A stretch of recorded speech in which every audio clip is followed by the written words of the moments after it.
The journey that you and your breasts are going to go on when your baby first arrives, it is far from straightforward. And I think as new parents, we often look for products or companies that are going to make that steep learning curve like a little bit less steep. So if you are starting out your breastfeeding or your pumping journey and you are looking for all of the essentials that you might need to get started, a company that brings me a ton of comfort because I use them all the time when I breastfed is Lanzano.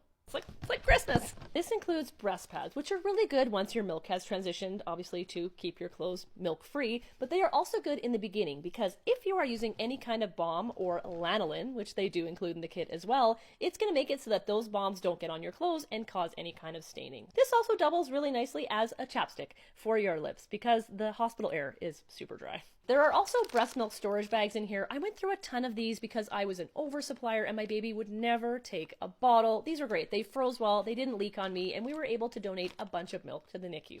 Now, if you are not pumping to make a milk stash, and by the way, you do not need a milk stash in your freezer, there is also a silicone breast pump in here with a strap and with a stand, so you don't lose any drops at 2 o'clock in the morning. And lastly, we know breasts can get angry from time to time, right? These are the 3-in-1 breast therapy packs. You can use them hot or you can use them cold, whatever your breast needs to feel happy. I am happy to introduce Lanzano to you. Consider gifting this to a new parent in your life or treat yourself.